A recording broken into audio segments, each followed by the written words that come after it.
noches, gracias por estar aquí. Este evento lo pensamos como producto de una iniciativa que llevamos adelante con Capital Intelectual. Cuando uso la primera persona del plural me refiero a la Universidad Nacional de San Martín, y para no olvidarme de quiénes, dentro de la Universidad Nacional de San Martín, un programa que se llama Lectura Mundi, que algunos que están aquí conocen, y el Centro de Estudios Latinoamericanos, cuya maestría está dirigida por un señor que está en el extremo de esta mesa, es Horacio Crespo. Bueno, ¿qué es lo que hicimos? Esto que está acá es un número especial de Le Monde Diplomatique, que lleva por título América Latina, el territorio de disputa, y que plasma en su contenido una serie de artículos, unos cuantos de ellos sobre distintas situaciones de América Latina, propuestos por el equipo editorial que dirige José Nathanson, y otros que son el resultado de una serie de actividades que hicimos el año pasado en la universidad,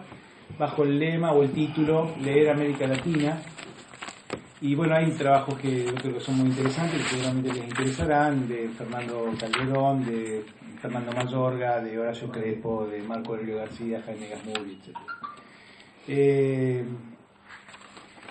En la universidad tenemos una preocupación muy de los académicos respecto de no solo la escasa presencia, o en todo caso la subrepresentación de la problemática latinoamericana en la formación en general de los estudiantes de las disciplinas afines, sino que nos parece que además hay una deficiencia, un cierto déficit de la formación sobre la cultura latinoamericana y sobre los países de América Latina, etcétera, etcétera. Nosotros intentamos hacer lo que podemos desde ese lugar, un poco medio como francotiradores, pero cada vez que nos ponemos en contacto hacemos cosas con Le Monde Diplomatique y con José, tenemos un suplemento dentro de la review también que trata de mostrar algunas de las cosas que hacemos, coincidimos en esta perspectiva. Y entonces este número teníamos como objetivo, además de plasmar buena parte de las actividades que habíamos hecho del año pasado, coincidíamos todos en pedirle a Marco Aurelio García un artículo sobre el que nos aparecía como el tema candente, el tema que nos aflige, digamos, a todos, que es la cuestión brasileña, para decirlo de alguna manera. Marco Aurelio vino a la Argentina hace un par de meses, se comprometió a escribir un artículo, y escribió un artículo que disciplinadamente los editores de Le Monde cambian el título, porque no es el que ya desistimos de tener una discusión sobre eso, y ellos le pusieron retomar el ciclo progresista, porque ellos saben más de titular artículos que nosotros, así que imponen su criterio periodístico. Aprovecho esta escena pública para hacer reclamo. Nunca lo hicimos en privado. ¿Cómo le pusiste tú? No, efectivamente no es una violación absoluta del título original, porque la idea es una variación del título original. Entonces decidimos hacer una presentación formal, básicamente para conversar públicamente sobre los temas que nos preocupan, y aprovechamos la visita de Marco Aurelio, que hizo unas cuantas actividades en la universidad, y de Jaime Gasmuri. Ahora los voy a presentar rápidamente. Bueno, esta es una mesa como recién decían, blancos viejos y heterosexuales. Y heterosexuales y hombres. Estamos pésimos, partimos mal. Pero de todas maneras, además de eso, yo te estoy provocando un poco a Marco Aurelio por una actividad que hicimos ayer en la universidad, y usé una palabra que puede parecer como una suerte de antigüedad, ¿no? Que es presentarlo como todos saben que es Marco Aurelio, como un intelectual de izquierda, incluso porque es casi prototípico su recorrido, su secuencia. Estudió en la Universidad de Río Grande do Sul, hizo su carrera de grado, luego en los 60 tuvo que exiliarse, se fue a Francia, le hizo una entrevista a Sartre, estudió con Cyril Goldman, vivió la París del fin de los 60, o sea, lo que todo uno puede imaginar.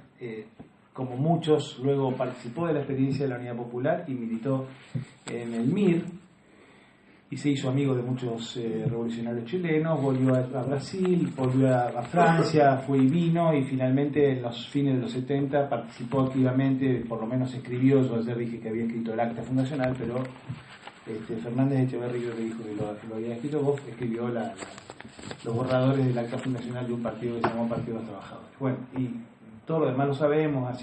Es un intelectual, ha sido un funcionario muy importante del gobierno Lula y el gobierno Dilma, en particular referido a todo lo que tiene que ver con la política de Relaciones Exteriores, la política latinoamericana y fundamentalmente su intervención concreta en conflictos muy candentes y muy importantes: Honduras, Haití, Venezuela, Colombia, etc.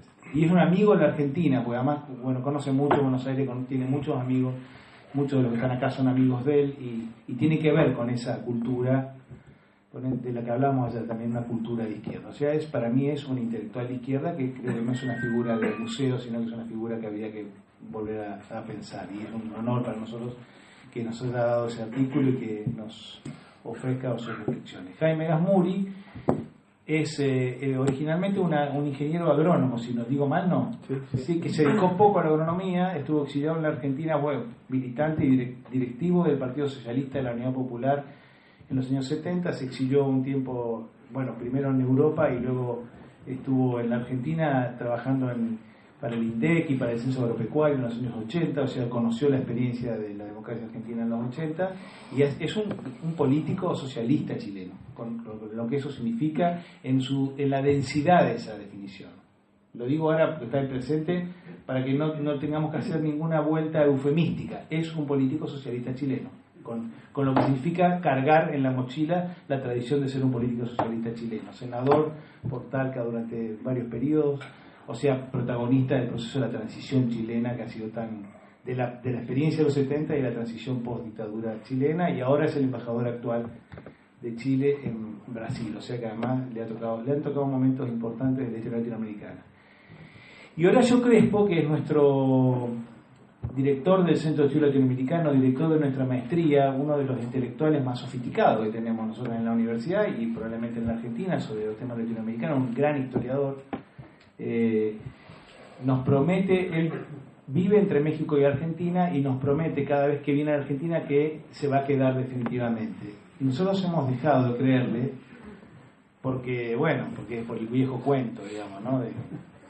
Pero creo que finalmente se va a quedar en la Argentina para dirigir ese centro que para nosotros es una gran apuesta. Tenemos una maestría y tenemos una publicación y tenemos una preocupación por instalar esa problemática con mucha fuerza, y él es autor también de uno de los artículos del número especial que retrata muy bien, como lo hicimos en un seminario que organizó el CEL el año pasado sobre los temas México, Estados Unidos, retrata muy bien un poco todo eso. Bueno, y finalmente agradecer a Marta Basallo, que está por ahí sentada, que es la editora de este número, a Micaela Cuesta, que fue la responsable de nuestra edición, que tradujo del portugués al español el artículo de Marco Aurelio García, aunque no están los créditos. José Nathanson lo reclamó ayer, y bueno, todo el equipo de Lectura Mundia, Le Monde Diplomatique, y a ustedes por estar aquí. Así que a partir de ahora el que se encarga de coordinar todo esto es Nathanson, y yo me voy a sentar ahí para verlo de frente. Muchas gracias.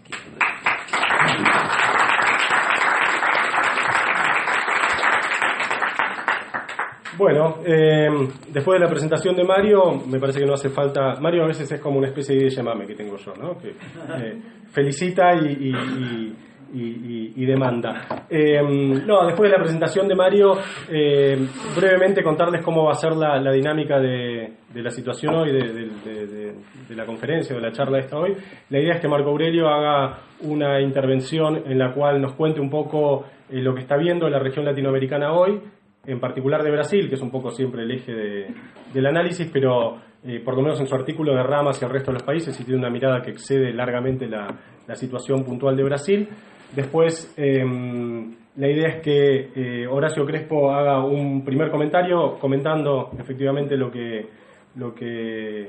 las palabras de Marco Aurelio y tratando por ahí de agregarle algunas cosas, y no estaría mal, si Horacio quiere, retomar algunos temas de su artículo que son realmente interesantes. Jaime también va a hacer un comentario sobre lo que dice Marco Aurelio, y también le vamos a pedir que haga que retome algunas de las cuestiones de su artículo, porque justamente el artículo de Jaime habla puntualmente de la situación brasilera, de su experiencia en Brasil. Yo haré un comentario, un tercer comentario, y por ahí después, si el tiempo nos da, tendremos 1 hora y media, una cosa así, le dejamos a Marco Aurelio un ratito para que haga un cierre antes de despedirnos hasta la próxima. Entonces le cedo la palabra a Marco Aurelio y los dejo en su mano.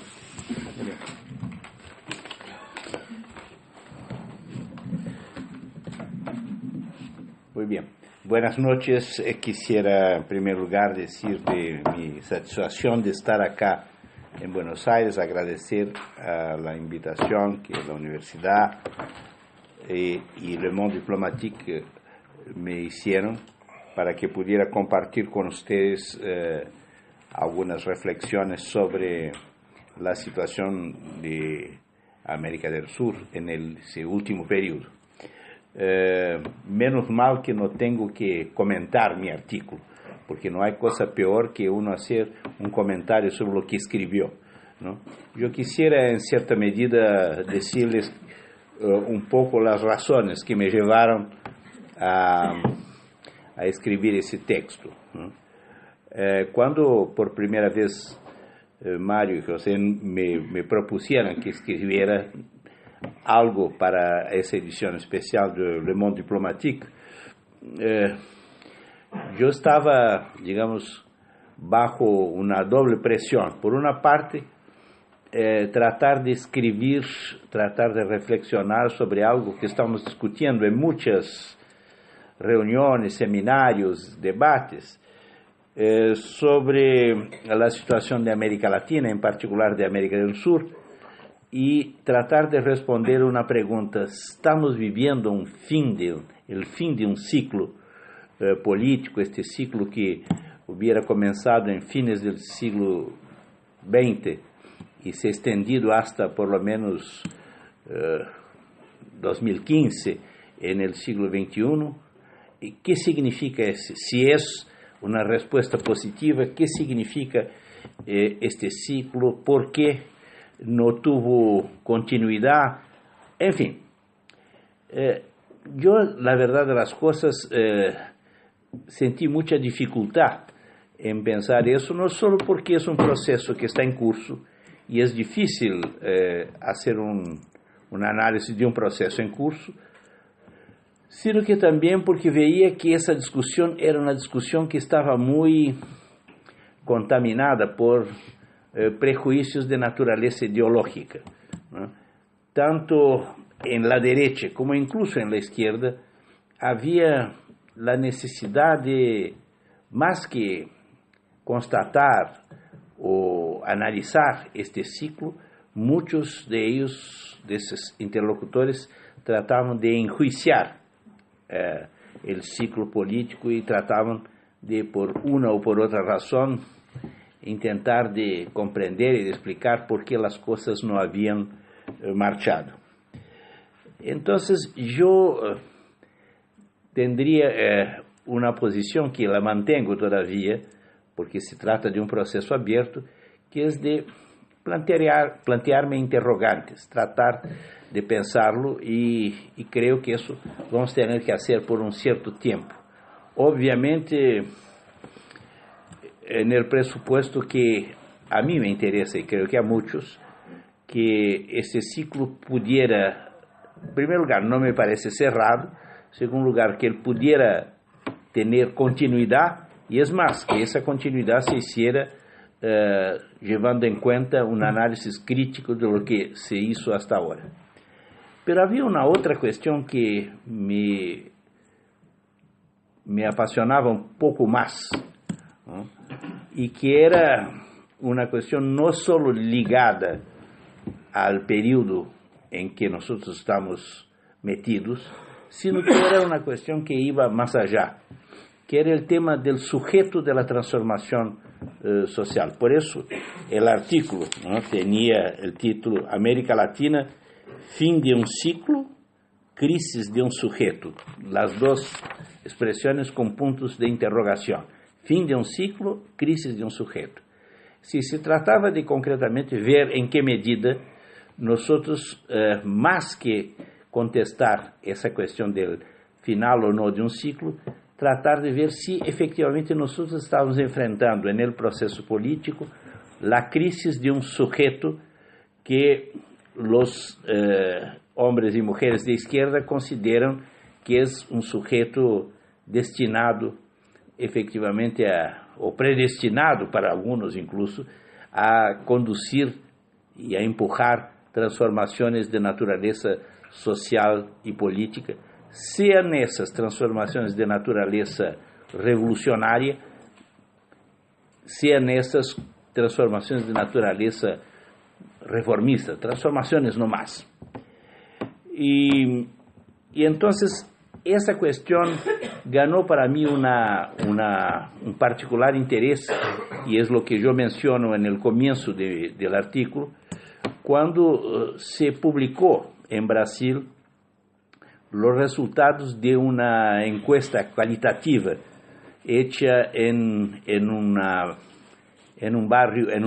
serie de barrios periféricos de São Paulo, con sectores populares que habían sido electores del PT en el pasado y que en la última elección habían votado en un candidato de derecha, una especie de un Macri de São Paulo, ¿no?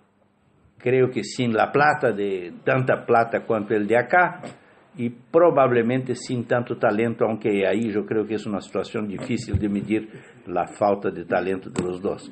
Bueno, entonces, ¿por qué? Porque esa encuesta hecha con gentes de la periferia de São Paulo revelaba una adhesión de los entrevistados, de la mayoría de los entrevistados, a valores, por así decirle, liberales en materia de economía. Crítica al Estado, el Estado aparecía como el enemigo fundamental y por lo tanto una cierta sensibilidad para los temas de la privatización. Yo diría que esos sectores aparecían de una manera general como adictos a los presupuestos neoliberales. Es evidente que uno puede cuestionar la metodología y los presupuestos teóricos de la encuesta. Y creo que es verdad. Si la encuesta no era suficientemente representativa para que a partir de ella se hubiera establecido consecuencias tan tajantes, sea desde el punto de vista teórico, sea desde el punto de vista político. Pero yo no quise optar por ese camino, que es el camino de la descalificación y punto, borrón y cuenta nueva. No, yo me acordé que en otras encuestas que habían sido hechas y en otros tipos de acercamiento del movimiento popular, cuestiones semejantes aparecían. Es decir, cómo efectivamente se portaban la sociedad, os sectores, segmentos importantes populares de la sociedad brasileña frente, digamos, a las transformaciones en curso en nuestros países. Y es más, me acuerdo también que una vez, como transmitimos esa preocupación en una conversación justamente con Cristina Kirchner, ella dijo que había síntomas semejantes acá. Es decir, para decirlo en forma más clara, preguntados sectores que habían sido beneficiados por las políticas sociales de nuestros gobiernos en Brasil, en Argentina, y tengo la impresión que en otros países también, por lo que escuché hablar, los entrevistados decían que atribuían el cambio de vida que habían pasado, sea de empleo, de salarios, sueldos, de mejora en su educación, en fin, de ascensión social, ese gran proceso de ascensión social que hubo en esta región, atribuían eso, en primer lugar, a ellos mismos, en segundo lugar, a la familia, a veces a Dios, y cuando aparecía en último rango a las políticas públicas que los gobiernos habían desarrollado. Ahora bien, eso planteaba concretamente una contradicción muy importante, vale decir, los beneficiarios de grandes transformaciones, y creo que hubo grandes transformaciones en nuestros países, no identificaban en esas grandes transformaciones el accionar de sus gobiernos, de los gobiernos que incluso ellos mismos habían elegido. A eso todo se sumaba, obviamente, el hecho que en muchos de nuestros países nosotros teníamos también una erosión ya no tanto en ese ámbito de opiniones, sino que una erosión político-electoral de nuestras bases. Entonces, creo que ahí se estaba planteando una cuestión relevante, una cuestión importante. No solo desde el punto de vista de nuestra percepción de la sociedad, sino que también desde el punto de vista de políticas públicas que se estaban implementando, y de políticas en general, no tanto de políticas públicas en el sentido de realización de cosas muy precisas, sino que de la movilización política de la sociedad. Entonces, eso fue un poco lo que me movió. Ustedes que leyeron el artículo, los que van a leerlo, van a darse cuenta de, bueno, cuánta pretensión en los objetivos y cuán pocos resultados el artículo presenta. Pero es verdad, yo quería en un primer momento presentar mucho más un problema, de tal manera que leyendo el artículo no se llegara a grandes conclusiones, sino que se llegara a grandes preocupaciones. Creo que si el artículo tiene un mérito, ese será el mérito. Ayer en una reunión en la universidad, alguien preguntó, y me pareció una pregunta muy justa, por qué yo estaba hablando en un primer momento de sujeto y después en un cierto momento hablaba de sujetos. Y creo que el lector hizo una apreciación muy justa de esa diferencia que el texto presentaba. Porque yo partía un poco de la idea de que en la teoría revolucionaria clásica en América Latina, y hay que decir que yo no considero que nosotros tengamos una gran herencia intelectual desde el punto de vista del pensamiento revolucionario latinoamericano, nosotros siempre trabajamos con una idea de un sujeto que era mucho más deducido de la teoría que efectivamente construído a partir de la práctica. Entonces ahí hay todo un recorrido de cómo nosotros enfrentamos hasta por lo menos la Revolución Cubana, la idea de qué transformaciones la región aspiraba, o por lo menos los sectores de izquierda aspiraban, y cómo esas transformaciones se configuraban, sea desde el punto de vista político, sea desde el punto de vista de los sujetos que debieran empujarla, ¿no? Y ahí, en general, yo manejo la idea de un sujeto. El sujeto es la clase obrera, o es la clase obrera y el campesinado, o en determinados momentos es el bloque de 4 clases, heredado un poco de las lecturas de la Revolución China, o más adelante incluso una especie de desaparición de un sujeto social y su reemplazo por un sujeto político, que es el grupo guerrillero y todas las teorías del foco guerrillero, etcétera, etcétera. Bueno, eso fue un ejercicio que yo hice con un cierto gusto, porque dediqué mucho tiempo de mi vida a estudiar la historia de las fuerzas de izquierda en la región. Entonces es incluso cómodo, ¿no? Es simplemente sacar del disquete que uno tiene en la cabeza esas informaciones y construir algo más o menos coherente. Pero con el fracaso, o por lo menos el desplazamiento de una perspectiva, no voy a usar fracaso porque puede tener un tono un poco catastrofista, con el desplazamiento de las perspectivas revolucionarias en América Latina y en el mundo, y el reemplazo por una otra idea de mudanza social que nosotros no tenemos muy claro cuál sea, no me parece que sea la socialdemócrata, porque la socialdemocracia hizo un vuelco hacia, digamos, una línea de convivencia con el gobierno. Lo que nosotros asistimos no fue un estancamiento de la sociedad, al revés, fue una cierta efervescencia de la sociedad, ¿no?, que aparecía en el caso brasileño concretamente con todo ese surgimiento de movimentos sociales. Por lo tanto, ya no teníamos más un sujeto, sino que teníamos una pluralidad de sujetos. Y no creo que haya sido una originalidad brasileña, ¿no? Simplemente lo que nosotros teníamos allá, y que en cierta medida tuvo un peso muy fuerte en la composición, en el surgimiento del Partido de los Trabajadores, era um fenômeno que com distintos registros havia ocorrido em outras partes da região. E para quedarmos aqui na Argentina, eu diria que todo o que passou a partir dos anos 40 na Argentina tem um pouco esse sesgo, com diferenças históricas que estão vinculadas não só a los distintos processos de desenvolvimento econômico de Argentina e de Brasil, sino que também com diferenças que são consequência em grande medida de culturas políticas muito distintas que nós temos e que não sempre foram entendidas. Digamos, o pensamento ortodoxo não tinha enorme dificuldade de compreender esses fenômenos de pluralismo. Não?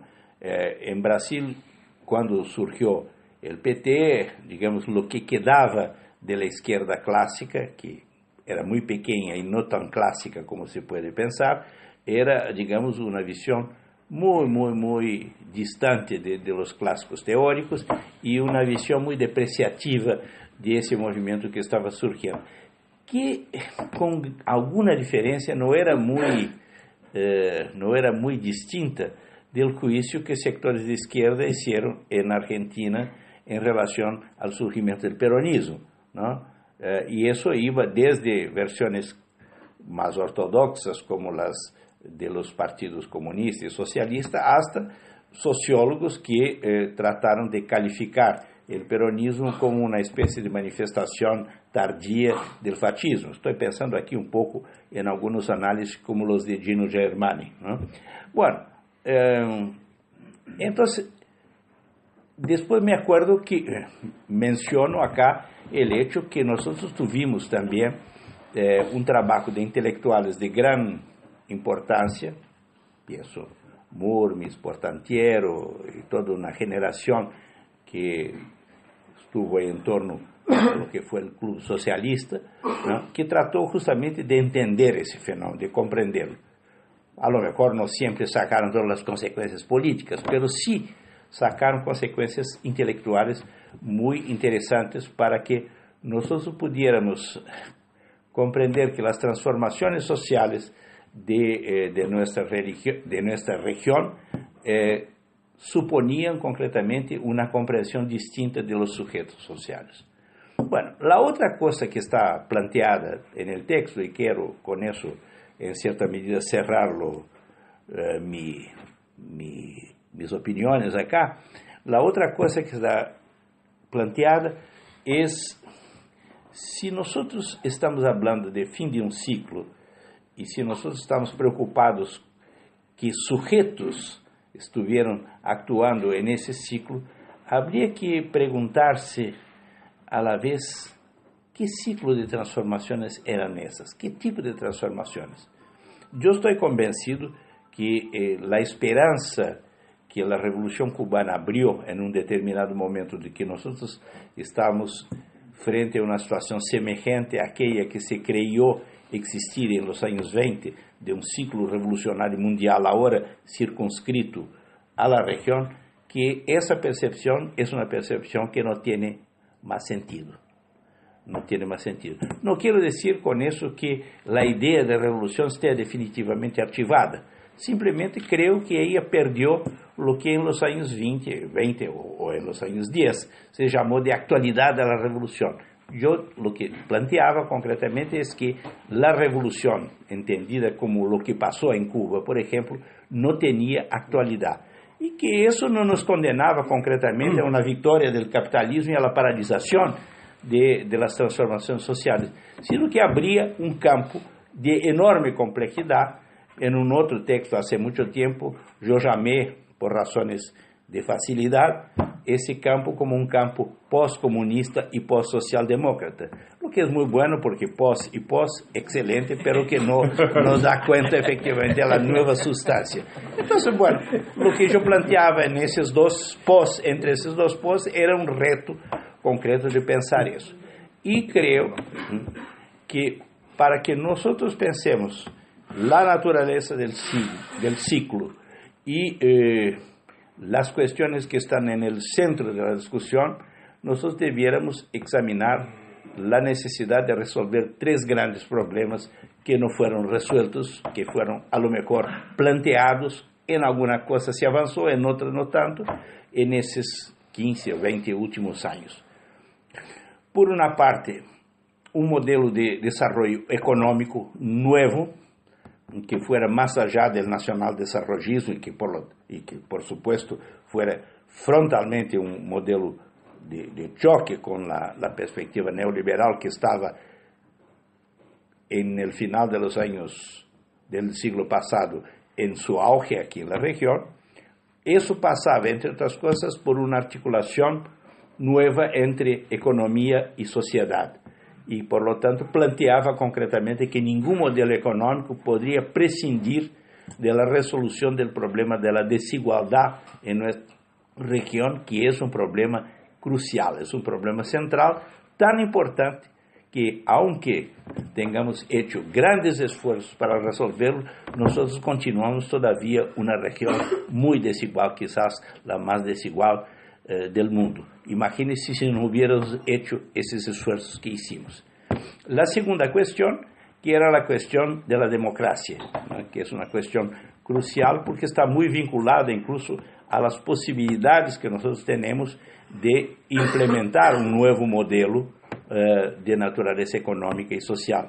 Sin garantizar en forma efectiva la soberanía popular, nosotros no tendríamos ninguna posibilidad de avanzar en esa dirección. Y eso significaba no solo el respeto al Estado democrático de derecho, sino que rescatar las nuevas formas de participación social que nosotros tuvimos, de las cuales nosotros tuvimos experiencias muy importantes y novedosas en los 20 últimos años, y que explican incluso por qué pudimos, contra vento y marea, ganar elecciones y establecer gobiernos con alguna capacidad de transformación social. Y la tercera dimensión, que es la dimensión nacional, es decir, cómo esos gobiernos, más que en cualquier otra circunstancia, eran capaces de garantizar la soberanía nacional, que aparece como un polo muy articulado con la soberanía popular. Si no hay soberanía nacional, no puede haber soberanía popular, porque los destinos nuestros en un periodo de financiarización de la economía se deciden afuera y nosotros simplemente tenemos que hacer un juego que ya está previamente decidido, que es el juego de la globalización, etcétera, etcétera. Entonces, articular esas tres dimensiones, yo creo que fue lo que nosotros intentamos hacerlo. Éxitos algunos, déficits muchos, ¿no? Y para que nosotros tengamos efectivamente una respuesta sobre el fin del ciclo o no, o su recomienzo, yo creo que nosotros tenemos que discutir en forma muy clara cómo esas cuestiones se van a articular en el futuro, ¿no? Y finalmente vamos a tener también, obviamente, que rediscutir el problema del sujeto y su rol. El sujeto no será más un sujeto de clase en estricto senso. ¿Por qué? Porque en esas transformaciones que nosotros mencionamos acá, están interesados muchos segmentos y además nosotros tenemos una novedosa estructura de clases en esas sociedades que no tenemos, sobre la cual no tenemos mucha claridad y muchas veces trabajamos con viejos conceptos para intentar explicar las cosas. Y bueno, si uno trabaja con viejos conceptos para explicar situaciones novedosas, el resultado en general no será muy bueno. Insisto que eso no es un problema teórico, intelectual solamente, es un problema de naturaleza política eminentemente, porque la política no se deduce de ideas buenas o malas que nosotros tengamos, sino que la política es una actividad específica de naturaleza transformadora. Entonces, esas cuestiones creo que son cuestiones que están puestas en el orden del día. Y de resolverlas, nosotros quizás pudiéramos tener una respuesta más precisa sobre el camino que tenemos por delante. Ese camino no será, sin duda alguna, el camino del reformismo clásico ni de la idea clásica de revolución. yo creo que será el camino de transformaciones moleculares que se van dando en la sociedad y que en determinados momentos exigen saltos importantes en un ámbito más amplio, que es el ámbito del Estado, de las instituciones, de las grandes decisiones de la economía, de la afirmación nacional y también de la afirmación de la solidaridad continental, porque no creo que nosotros podamos hacer eso en cuanto naciones separadas.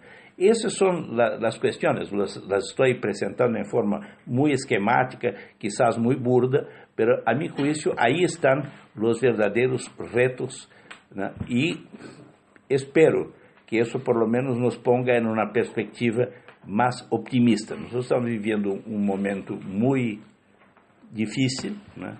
Un momento en que tenemos una cierta dificultad en entender cómo personajes tan mediocres asumieron un rol tan importante en nuestros países, pero ya en el 48, ¿no? Marx decía, no se trata de saber por qué un personaje mediocre asumió el gobierno en Francia en el 51, en realidad Luis Bonaparte, se trata de entender qué mecanismos permitieron que ese señor pequeño, ¿no?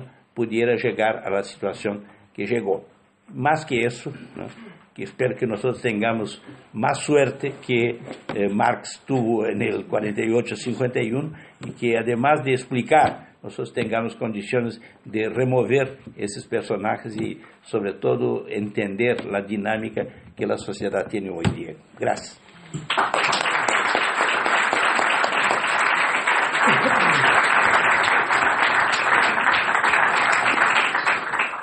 Bueno, gracias Marco Aurelio por la exposición. Le damos la palabra a Horacio para que haga su comentario.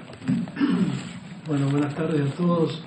Es un gusto estar acá en Buenos Aires, en tan distinguido por ustedes en primer lugar y además en tan distinguida compañía, ¿no? Y un gusto. Además debo decir, generalmente no estoy presente en actos en Buenos Aires, yo soy cordobés, entonces tengo que aclarar eso también, y vivo mucho tiempo en México.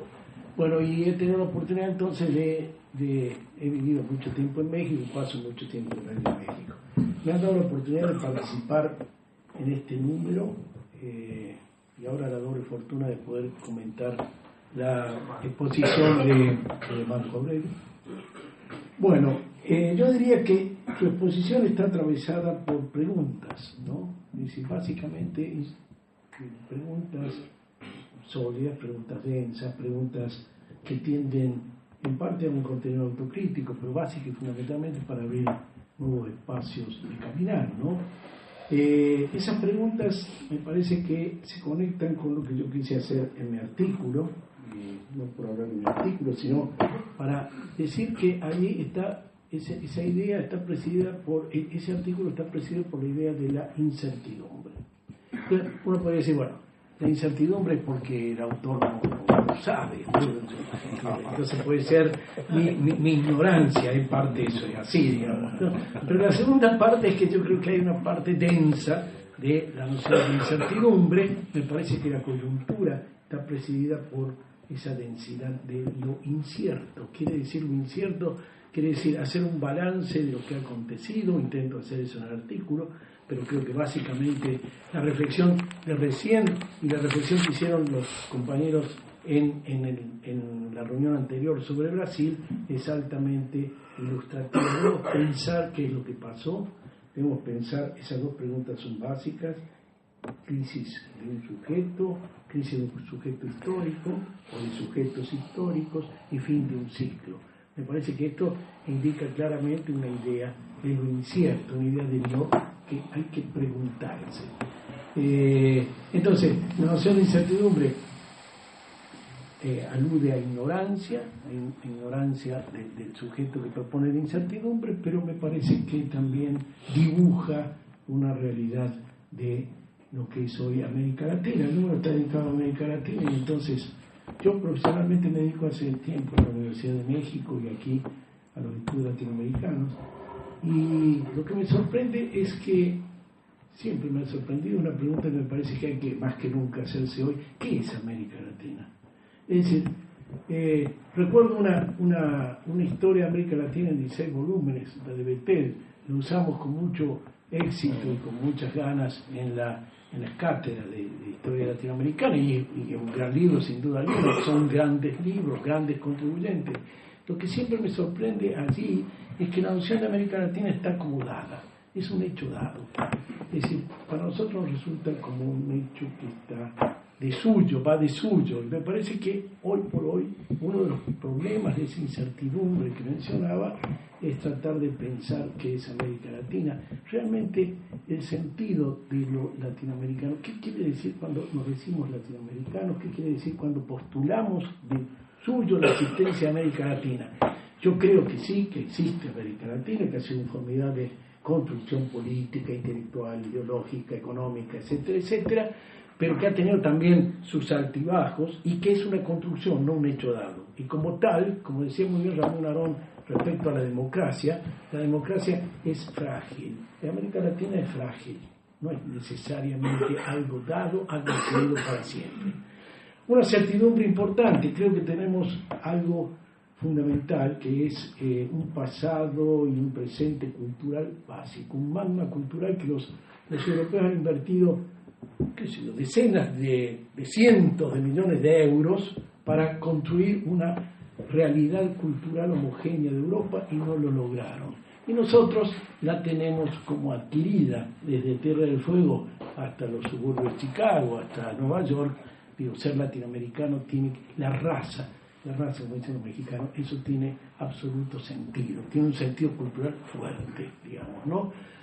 Queridos idiomas, portugués, español y los derivados, ¿no? Que nos permiten hablar 600 millones de personas una lengua común en un enorme continente. Entonces, yo creo que eso es un capital que a veces ni siquiera lo pensamos, eso es lo dado, ¿verdad? A veces abusamos de ese capital, a veces no, pero creo que eso es un elemento esencial para no ser todo pesimista y no decir que no tenemos nada. Tenemos ese gran haber, ese gran activo.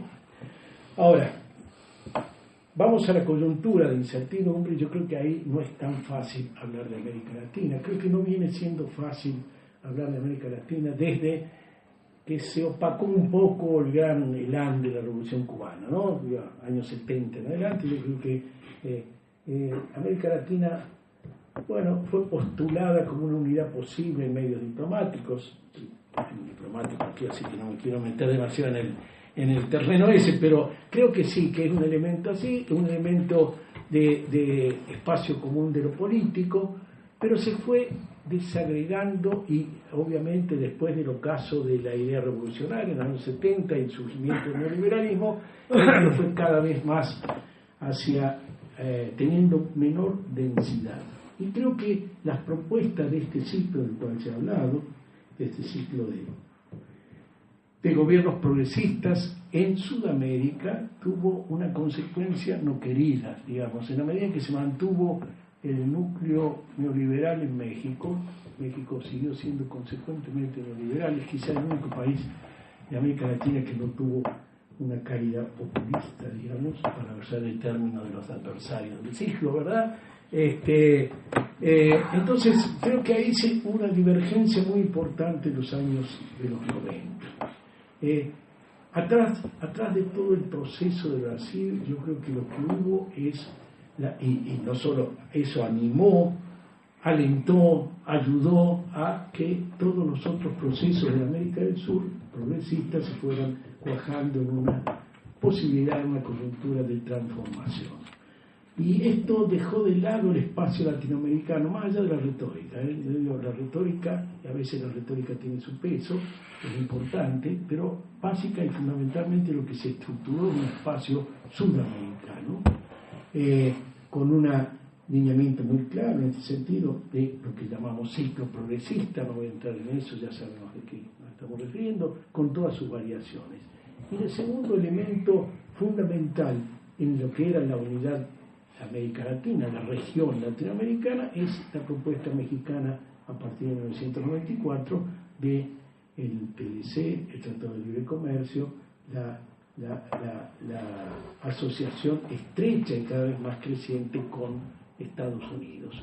Son dos caminos divergentes, más allá del espacio cultural común, más allá de las retóricas, o a veces no tan retóricas, posibilidades de acuerdos políticos, de realidades de integración, etcétera, etcétera. En realidad lo que se dio son dos, que se pueden simplificar en dos espacios latinoamericanos muy claros, América del Norte y Central de alguna manera, América del Sur, pero que también son dos ideas, dos maneras. Acá cuando se discutió la Iniciativa para las Américas y se derrotó la Iniciativa para las Américas, un libre mercado común, digamos, en realidad estaban en juego esas dos ideas. Bueno, si esto es así, o por lo menos muy groseramente definido, hay estos dos espíritus, dos líneas de construcción de lo latinoamericano, o de la divergencia de lo latinoamericano en las últimas 2 décadas. Uno puede decir que también se hizo referencia recién en esa reunión a la rapidez de los cambios. De pronto, en 2 años se disolvió el ciclo. Se disolvió el ciclo en buena medida, se disolvió o se terminó, o se hace signos de pregunta en torno a ese ciclo. En buena medida creo que también por una razón dura, digamos. Los vientos a favor del comercio internacional, de los precios de las exportaciones, todo esto ha cambiado, y posiblemente ha cambiado por un largo periodo. Esto es un dato que no es irrelevante. Y si replanteamos la pregunta de recién acerca de un modelo de desarrollo económico nuevo, creo que habrá que preguntarse seriamente de qué manera se integra la variable externa, es decir, de qué manera integramos esa posibilidad de bonanza o de no bonanza en los precios de las exportaciones en ese famoso ciclo exportador que alimenta nuestros desarrollos internos. Entonces, yo creo que ahí hay un problema muy importante, pero más allá de eso,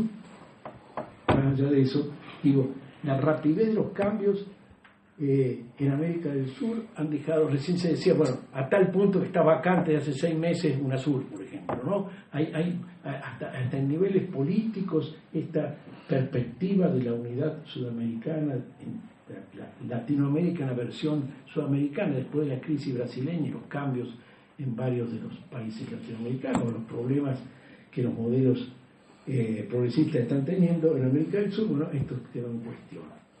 Pero lo más sorprendente de todo es que el otro eje también ha quedado en cuestión. Y por un evento que yo señalo ahí en el artículo, que es el triunfo de Trump, ¿no? Esto es un acontecimiento no pensado. Recuerdo yo con una reunión que hicimos en septiembre acá en la universidad, vino un compañero de la Universidad de Ciudad Juárez, México. Ciudad Juárez en la frontera con Estados Unidos, es el punto de mayor comunicación entre América Latina y Estados Unidos, es el lugar de mayor concentración de la maquila famosa, es el lugar donde más televisores se ensamblan en el mundo, digamos, es un lugar muy, muy particular, y es un balcón para ver Estados Unidos. Y todos pensábamos en ese momento que, aunque ajustado o no ajustadamente, iba a ganar Hillary y la propuesta demócrata, y el compañero dijo, yo pongo en duda eso. ¿Cómo que? Y bueno, dice, yo creo que hay cambios, transformaciones muy importantes en Estados Unidos, y probablemente el triunfo sea de Trump. Y efectivamente, un mes después, esto se produjo así. Y esto trae un elemento de incertidumbre muy grande, creo que no solo para América Latina, sino para la coyuntura mundial. En realidad, primero, incertidumbre respecto a la vigencia y reversibilidad de los cambios que puede producir Trump, la naturaleza de los cambios que puede producir Trump, y de qué manera esto se vincula a una crisis de reproducción sistémica. Me parece que es un elemento central cuando hablamos de nuevos modelos en América Latina, la posibilidad de retomar ciclos, etcétera, etcétera. Creo que la primera pregunta que tenemos que hacer es cuál es la coyuntura internacional a futuro en los próximos, inmediata en los próximos 15 años, digamos. Me parece que la emergencia de Trump no es solamente un acontecimiento coyuntural mínimo, creo que marca. Pero desde el punto de vista de México, desde el punto de vista de la posibilidad del libre comercio, desde el punto de vista de esa estrategia que agregaba América Latina en términos de asociación estrecha con Estados Unidos, eso también ha entrado en un cono de sombras absolutamente profundo. Se pensaba que la estrategia de Trump era solamente una estrategia electoral para traer las xenofobias los odios antiinmigrantes y atraer votos. Esto no es cierto. Digamos, pese a un costo político elevado, Trump ha decidido que hay que renegociar el TLC en condiciones absolutamente desventajosas para México. Y también hay que pensar que Canadá dijo lo mismo. Es decir, los canadienses dijeron exactamente lo mismo, de una manera además brutalmente clara. Nuestro corazón está con ustedes, pero nuestros intereses están con Washington. Lo dijo claramente el primer ministro de Canadá, es decir, eso no hay duda. Segundo elemento, se pensaba que el muro no se iba a hacer. Bueno, el muro se está haciendo desde hace años, pero ahora se han votado nuevos fondos, el gobierno federal ha destinado nuevos fondos para incrementar la construcción del muro. Entonces, uno dice, demagogia y retórica, es cierto, demagogia, retórica y hechos, digamos. Hechos que no solamente adquieren relevancia para la migración latina, sino que está teniendo efectos devastadores. Están llegando millones de inmigrantes indocumentados de México, están regresando a México, y esto genera una cantidad de problemas enormes en el marco de una economía que está absolutamente debilitada por la caída de los precios del petróleo, que además es una condición estructural y no coyuntural, ¿no? Entonces, lo que quiero decir con todo esto, con estos elementos, es debemos pensar también, cuando hablamos de América Latina, el final abrupto de dos condiciones, de dos maneras de estructurar América Latina, y agregando a los elementos del modelo de desarrollo económico, de democracia y la dimensión nacional, también la dimensión regional, digamos. Me parece que esa dimensión tiene que estar presente en un replanteamiento del pensamiento progresista, ahora sí latinoamericano, en el sentido de cómo abordar una efectiva posibilidad integratoria y una progresiva posibilidad de un sujeto en la arena internacional que por otro lado está perdiendo relevancia. Digamos, hemos perdido en 40 años la mitad de nuestra participación en el comercio internacional. Eso es un problema muy serio, digamos. Entonces, me parece que esto deben ser cuestiones que alimenten esta idea de incertidumbre densa. Incertidumbre densa. A mí me parece que esta es una categoría que puede ser complejidad, incertidumbre densa, preguntas. Si no corremos el riesgo de la ideologización que se refirió recién el compañero, y eso me parece que no es el momento. El momento es un momento analítico, un momento de reflexión, y que no se agota, insisto, en la dimensión latinoamericana, sino pensar las dificultades de la reproducción sistémica del capitalismo y las posibilidades reales de que los conflictos internacionales adquieran otro tipo de soluciones. Recientemente la amenaza de conflictos bélicos localizados pero importantes asoma todo el tiempo, y no necesariamente porque, como decía recién Marco Aurelio en relación a Marx, Napoleón el Pequeño, digamos, no porque tengamos a un tipo como Trump en la presidencia, no, creo que es un síntoma de un camino muy complejo de contradicciones en las cuales estamos asomados todos. Nadie va a quedar exento de esto. No soy catastrofista, pero tampoco pienso de que estamos en el mejor de los mundos posibles, ¿no? Bueno, este era mi comentario. Gracias, espero no haber sido demasiado sombrío, ¿verdad?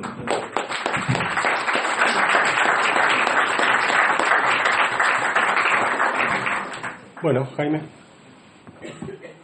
Bueno, yo quisiera, en primer lugar, agradecer la invitación de Le Monde Diplomatique y de la Universidad de San Martín.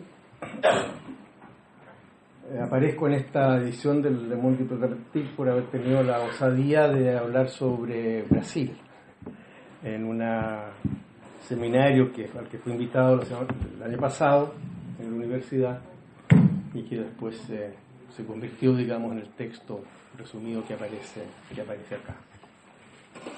Lo hice porque, bien, por oficio y por vocación, he estado trabajando estos últimos 3 años representando al gobierno de Chile en Brasil, y por tanto me ha tocado seguir de cerca el proceso, digamos, político que se ha vivido en ese país durante... Decía que me ha tocado vivir de cerca, digamos, entonces... ¿Ahí se escucha? Ya. Bien, pero se cae el micrófono, hay que... Se cae. El micrófono declinante. Ahí. Este micrófono está como el ciclo. Bueno, la verdad es que estoy un poco abrumado con tanta incertidumbre y con tanto asunto, con tanto desafío no resuelto. Yo vengo más bien de una práctica más política que académica, una trayectoria que ya es larga y que empezó a finales de los 70 en Chile, que todavía no termina, y por tanto en la política vivimos más de certezas y de afirmaciones que de preguntas. Pero también hay momentos en que si no hay una reflexión, o en un momento donde las certezas están puestas en duda, en la necesidad de hacer una nueva síntesis entre reflexión y práctica política transformadora, creo que se nos plantea a todos como una exigencia muy fuerte. Comentarios que me surgen, digamos, a raíz de las dos presentaciones que hemos escuchado. Lo primero es que, al fin de ciclo, primera pregunta, que es obvia, pero igual creo que hay que hacer la afirmación. ¿Hubo un ciclo? ¿En qué consistió el ciclo? ¿Dónde se dio el ciclo? Yo creo que claramente hubo un ciclo durante la primera década larga, digamos, del siglo XXI. Un ciclo de gobiernos progresistas en América del Sur, fundamentalmente, no solo en América del Sur, pero fundamentalmente en América del Sur. De gobiernos progresistas de distinta naturaleza, con distintos sujetos políticos y sociales, con diversas circunstancias históricas. No es lo mismo el proceso boliviano,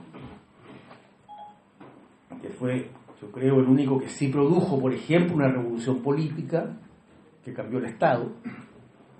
El Estado de Bolivia no es el Estado que conocimos en Bolivia hasta antes, digamos, de la nueva Constitución, con distintos modelos de inserción en la economía internacional. El caso de Chile es el más extremo, digamos, como una inserción muy abierta, digamos, en la economía internacional, pero que sin duda compartieron todos esos procesos una intención de desarrollar, no sé si estrategias de desarrollo, pero sí políticas activas y fuertes de inclusión social y de reconocimiento y del mundo popular, y de políticas muy activas para eliminar la pobreza y para empezar el duro camino de combatir las desigualdades, que nos acompañan desde que nacimos. O sea, América Latina es algo común que nació sin individuos, entre dominadores y dominados, 500 años de desigualdad, también con distintas características, acompañado de un ciclo virtuoso de crecimiento económico, que a su vez estuvo muy dado por el gran despliegue de la economía china, que se convirtió en una demanda muy fuerte de lo que en América Latina hemos producido también desde tiempos inmemoriales. Alimentos estamos produciendo mucho más ahora. Alimentos, energía, minerales. Las derechas dicen que nuestros éxitos se deben a estos factores externos, lo que yo creo que es una falacia completa. Porque no es primera vez que América Latina crece. Por poner el caso más emblemático, Brasil tuvo años de crecimiento a tasas chinas, de las que hoy día, 10%. Se habló del milagro brasileño. Efectivamente, la sociedad brasileña, la economía cambió mucho, se produjo un fuerte desarrollo industrial, pero la exclusión quedó casi donde estaba. Entonces, la novedad del ciclo es que se combinó crecimiento económico con políticas activas de inclusión social. Y eso produjo además transformaciones sociales y culturales muy fuertes. Cuando decimos que no sé el número exacto, pero deben ser en América del Sur unos 40 millones en Brasil, en la Argentina, en fin, con los primeros, sobre todo los primeros gobiernos del kirchnerismo. En Chile heredamos una pobreza del 40%, hoy día es 11%. Fue una modificación social fuerte. No fue solamente, digamos, el ciclo benigno, que sí nos ayudó mucho, porque evidentemente a menor crecimiento las transformaciones sociales es más difícil. Yo tengo la impresión de que ese ciclo, de alguna u otra manera, no sabemos el futuro, porque como se ha dicho aquí está lleno de incertezas, pero ese ciclo sí de alguna manera se agotó. Primero, el dinamismo externo. Es evidente que en los años que vienen no vamos a contar con las ventajas que tuvimos de tener precios muy altos de nuestra abundancia de materias primas. Eso seguramente no va a volver en un futuro predecible. Por tanto, tenemos que cualquier proceso de construcción hacia adelante va a tener que considerar que lograr tasas significativas de crecimiento va a ser un esfuerzo mucho mayor que el que tuvimos durante el siglo. Y en segundo lugar, porque desde el punto de vista político, sin que esté cerrado, digamos, el capítulo, el quiebre y la crisis política del Brasil es profunda y tiene efectos, obviamente, que superan con mucho los márgenes del Brasil. No es posible imaginar una perspectiva sudamericana y latinoamericana, sobre eso voy a querer hacer solo una acotación final. Y por tanto, allí hay un interrogante, porque también la crisis brasileña está en pleno desarrollo. No sabemos qué va a ocurrir desde el punto de vista político y desde el punto de vista económico en Brasil. Pero el escenario no es fácil, pero está en desarrollo. No sabemos. Eso sí que no sabemos. Algo vamos a saber este otro año. Que lo más probable es que haya elección en Brasil, como yo decía, y que alguien va a asumir el gobierno de Brasil. Y la recuperación de un ciclo progresista y los tiempos en que eso tome va a depender mucho, no exclusivamente, pero va a depender mucho de cuál sea la resolución de la crisis brasileña. Quisiera hacer además un comentario sobre el efecto inmediato que esto va a tener en el tema internacional, porque durante el ciclo se construyó en América del Sur espacios de unidad política que fueron bastante inéditos, y ahí básicamente es la creación de UNASUR. Eso se amplió con la creación de CELAC, y por tanto se creó también un espacio latinoamericano, por lo menos de interlocución política, y se levantó por primera vez en muchos años la posibilidad de que América del Sur y América Latina pudiéramos construir una presencia conjunta y significativa en el escenario internacional. Había esa idea. Brasil se convirtió en lo que se llamó en esos años en un actor global. Es decir, Brasil adquirió una dimensión que iba más allá de su dimensión continental.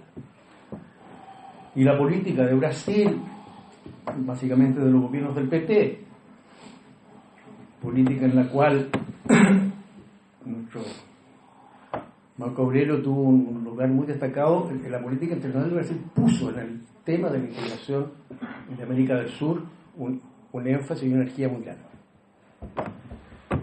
Y eso dio como resultado la creación de UNASUR y esta promesa de constituirnos en un actor global. Promesa, como siempre, a medio construir, promesa que se va desarrollando en un mundo que no es fácil, somos países diferentes, etc. Poco avanzamos en la integración económica. Ahí hay un debate. Mi opinión es que hubo mucho más retórica que resultado. Eso no fue una casualidad, sino que mi impresión de nuevo también, es que en general los proyectos de desarrollo nacional no incluyeron en esta dimensión la integración como un elemento central. En el caso de Argentina también es el clásico, digamos, la política de industrialización argentina, etcétera, la política industrial argentina miró mucho al país. Eso es una discusión que queda abierta hacia adelante. ¿Cuál es la escala de nuestro gran desafío? Porque de las cosas que no pudimos hacer, por distintas razones, habrá que hacer la discusión, pero yo creo que sí es una tarea que queda por delante, lo ha señalado bien Marco Aurelio, es que no fuimos capaces de cambiar nuestra matriz productiva. En eso avanzamos poquísimo. Globalmente, incluso más bien hubo procesos de, yo no diría de desindustrialización, pero no tuvimos ni tiempo, ni políticas eficaces para cambiar la matriz productiva. Y yo creo que es muy difícil desarrollar proyectos nacionales inclusivos y avanzar en el camino del combate, ya no solo a la pobreza, sino que a la desigualdad, si no superamos una matriz productiva basada solamente en nuestro rico stock de recursos naturales, que tiene que ser una base, pero que no puede ser el fundamento único. Y esa tarea queda por entero pendiente. El desafío, creo yo, es construir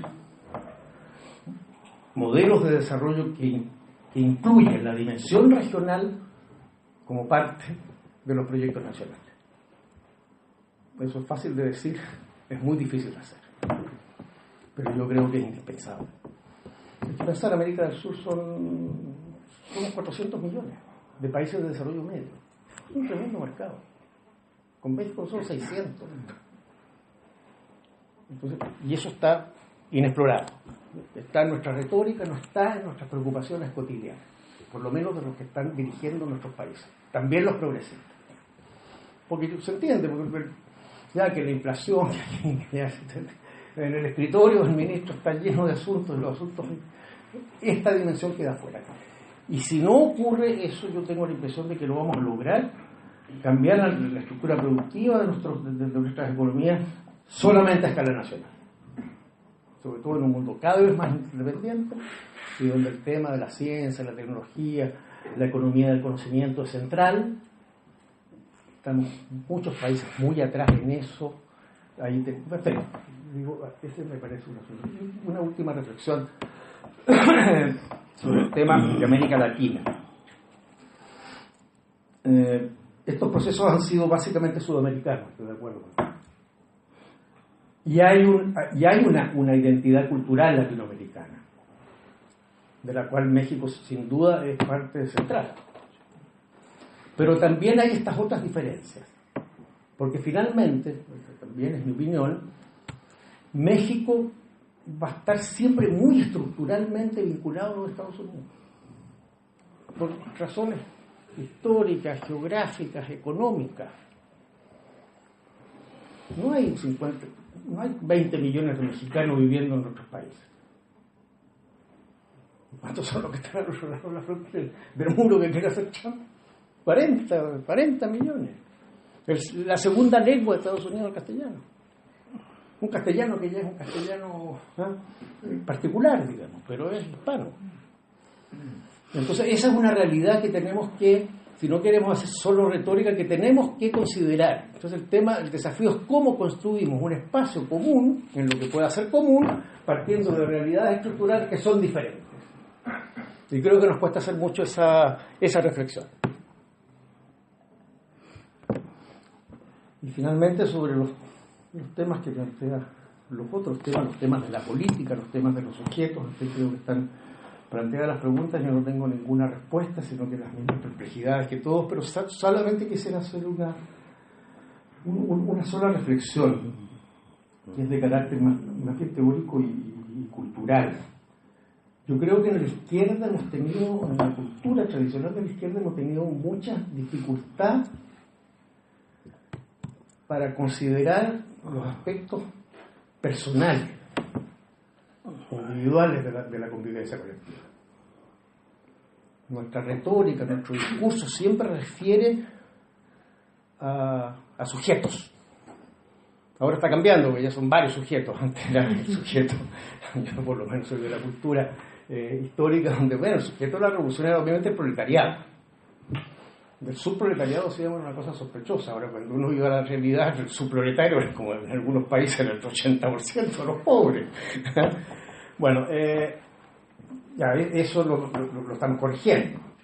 Eso nos crea problemas complejos de cómo articulamos distintos sujetos sociales en un mismo proyecto, porque estos distintos sujetos sociales no siempre tienen intereses idénticos, tienen culturas diferentes, etcétera, y por tanto eso los obliga a construir también un nuevo tipo de relación entre los partidos políticos y la política y la sociedad, que es un tema completamente nuevo. Pero yo digo, hay a raíz de la reflexión de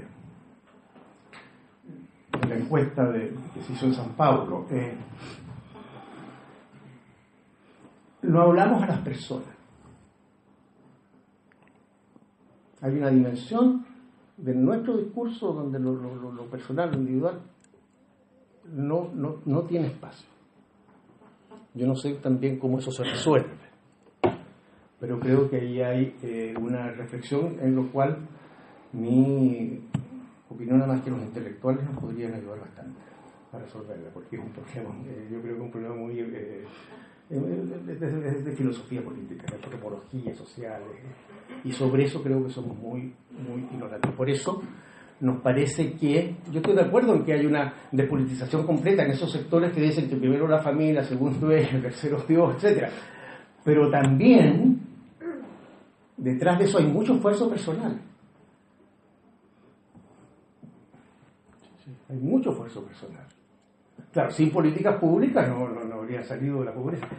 Y nosotros más bien, nuestra actitud es como de reclamo, porque no nos reconocen.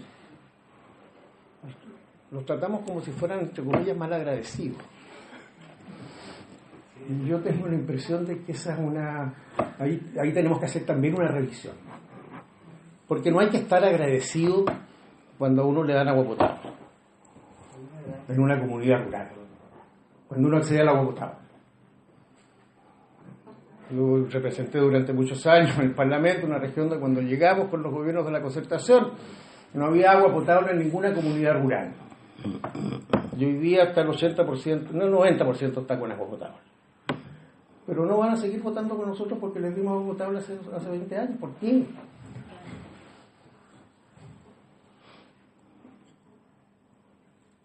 Igual, que se mataba una vaca cuando llegaba el agua. Y nos aplaudían y demás, pero la semana de tener un agua potable y ir al río pasa a ser un elemento cotidiano de la vida. Y así con la electricidad, y va a pasar hoy día con los muchachos que van a la universidad, o con los sectores que se compraron un carro. Entonces allí tenemos allí problemas que son de comunicación política, de llegar a los ciudadanos y no de estar requiriéndoles solamente apoyo. Muchas gracias.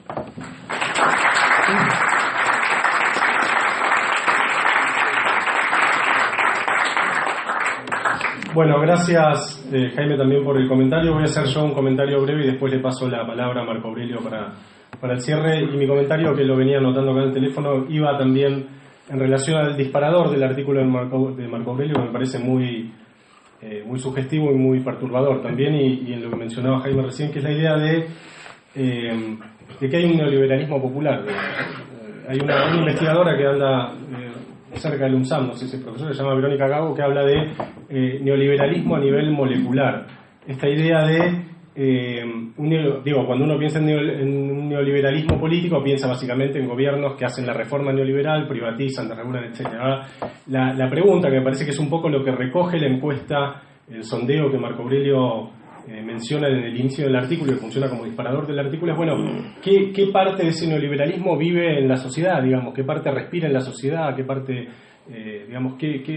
hasta uno podría decir el neoliberalismo que todos llevamos adentro en algún punto? Digamos. Me parece que esa es una pregunta perturbadora y que en parte ayuda a explicar lo que está ocurriendo en América Latina y por qué el ciclo progresista, que efectivamente le mejoró mucho la vida a un montón de gente, está, no quiero decir agotado, pero está en un momento de declive o de transición o de empate o de lo que sea, digamos, ¿no? Y cómo un sector de la sociedad, quizás mayoritario, oscila entre percibir los avances y las conquistas y las mejoras notables de bienestar de la última década, entre percibirlas como un resultado del mero esfuerzo individual o percibirlas como un resultado de un contexto político y social y económico propicio, construido colectivamente, digamos. Me parece que ahí hay una oscilación, una tensión que a los gobiernos progresistas les costó enfrentar. Que los gobiernos progresistas hubo un momento en el cual ya no supieron cómo enfrentar. Lo cual es complicado, porque también uno podría decir, bueno, ¿cómo se enfrenta esto? ¿Se construye conciencia a nivel de las bases sociales para que internalicen los valores de la izquierda? Estaríamos casi rozando el hombre nuevo, digamos, ahí, ¿no? Y entonces, por eso digo, es una situación complicada, y en los países en los que por ahí esto se intentó muy atolondradamente, como suele ocurrir en Venezuela, que me parece que es el lugar en donde hubo un intento muy caribeño, muy folclórico, digamos, de hacer esto, evidentemente no dio resultado, pues la sociedad venezolana sigue respirando valores no tan diferentes a los que transpiraban del chavismo, digamos, ¿no? Y no lo digo, son las encuestas, lo que digo, hay encuestas de valores y demás que algo de esto demuestran. Lo que sí me parece, y a esto iba mi comentario, que me parece todavía más perturbador, para retomar la palabra del principio, es que hay una derecha que supo conectar con estos valores, y que me parece que en parte el éxito de partidos y de fuerzas de derecha, liberales, neoliberales, en algunos países de América Latina, no es el caso estrictamente de Brasil, donde la derecha llegó al gobierno por otro mecanismo, digamos, pero sí es el caso de Argentina y sí es el caso de Chile, digamos, donde el presidente Piñera fue presidente y las encuestas dicen que tiene muchas chances de serlo de nuevo. Me parece que la derecha encontró efectivamente la manera de hablarle a estas personas. Y cuando digo personas, no me refiero a colectivos sociales, no me refiero a construcciones colectivas, sino a personas. Si uno se fija, por ejemplo, a dar un par de ejemplos locales, ya que estamos con brasileros casi mexicanos y chilenos, un par de ejemplos locales. Cuando uno escucha muchas de las publicidades políticas del macrismo, no vendría a ser lo mismo, del macrismo, ellos usan mucho la segunda persona del singular. Dicen, yo te hablo a vos que quiero que estés cada día un poco mejor. El sujeto, la persona de interpelación es la segunda del plural. Ellos trabajan mucho la idea de igualdad de oportunidades. Es casi la única idea abstracta incluida en los discursos del presidente. Es la idea de igualdad de oportunidades. Sabemos que hay un largo debate, digamos, en la academia, en diferentes lugares. En Francia, Duvet lo trabajó mucho entre igualdad de oportunidades e igualdad de resultados. ¿Qué tipo de sociedad hay que construir? Si una sociedad más igualitaria en todo momento y lugar, o si simplemente hay que construir una línea alargada para que después los individuos sueltos se esfuercen, compitan, y algunos llegan más lejos, otros llegan menos lejos, etcétera. Digo, más allá de esa discusión, me parece que las nuevas derechas latinoamericanas, yo creo que estamos ante nuevas derechas latinoamericanas, en algunos casos, aún sabiendo que en muchos países las derechas tienen núcleos recalcitrantes y golpistas, pero digo, tomado esto en conjunto, las nuevas derechas me parece que supieron conectar con esos valores del neoliberalismo a nivel molecular, y que en parte eso explica el éxito, digamos, el éxito electoral. Incluso uno podría pensar hasta en Brasil, la derecha no ganó las últimas elecciones presidenciales brasileñas, pero estuvo más cerca, y estuvo más cerca que nunca desde que Lula llegó al gobierno, ¿no? Entonces hay evidentemente un avance. Ahora, uno podría decir, bueno, también, ¿qué es lo que explica? ¿Cuál es la astucia de la razón que ha hecho que los herederos de la patria contratista sean los formuladores de discurso meritocrático? Ahí hay una pregunta para hacerse, y eso es una pregunta que interpela a la derecha, pero también interpela a la izquierda. Si la izquierda ha permitido, si el progresismo, el nacional popular, como cada uno lo quiera llamar, ha dejado este campo en algún sentido abierto para que, una serie de políticos o de dirigentes, venidos en muchos casos del mundo de la empresa, las ONG, las organizaciones no gubernamentales, de la sociedad civil, pero que pertenecen a los sectores más pudientes de la sociedad, lograron transmitirle a la sociedad que lo que hay que hacer es esforzarse para surgir desde abajo. Ahí me parece algo que ha llegado la hora de revisar, digamos, ¿no?